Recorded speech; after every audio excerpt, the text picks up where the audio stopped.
14. On the Dark Path. Only now, entering the woods on the footpath, did Anne-Marie realize how cold the dawn was. She had watched and helped earlier as the others donned sweaters, jackets, and coats, and she had peered into the night, following them with her eyes as they moved silently off, bulky in their garments, blankets in their arms. But she wore only a light sweater over her cotton dress.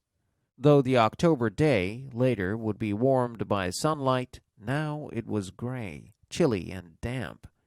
She shivered. The path curved, and she could no longer look behind her and see the clearing with the farmhouse outlined against the pale sky and the lightening meadow beyond.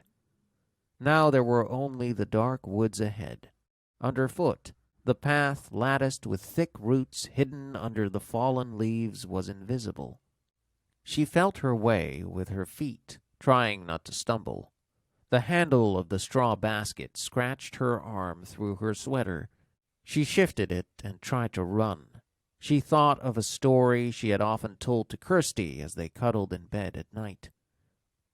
"Once upon a time there was a little girl," she told herself silently, "who had a beautiful red cloak. Her mother had made it for her. She wore it so often that everyone called her Little Red Riding Hood." Kirsty would always interrupt there. "Why was it called a Red Riding Hood?" Kirsty would ask. "Why didn't they just call her Little Red Cloak?" "Well, it had a hood that covered her head. She had beautiful curls like you, Kirsty. Maybe someday Mama will make you a coat with a hood to cover your curls and keep you warm." "But why?" Kirsty would ask. "Was it a riding hood? Was she riding a horse?"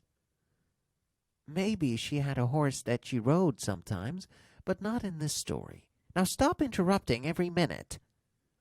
Anne-Marie smiled, feeling her way through the dark, remembering how Kirsty always interrupted stories to ask questions.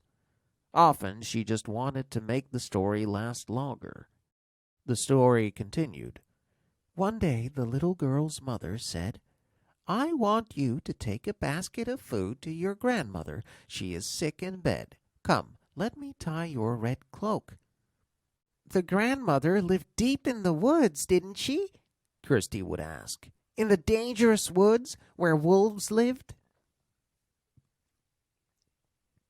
Anne-Marie heard a small noise, a squirrel perhaps, or a rabbit, scampering nearby. She paused, stood still on the path, and smiled again.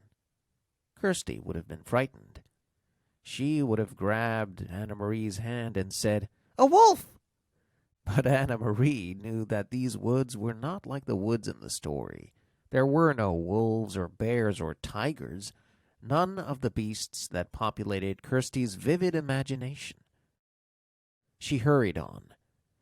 Still, they were very dark, these woods.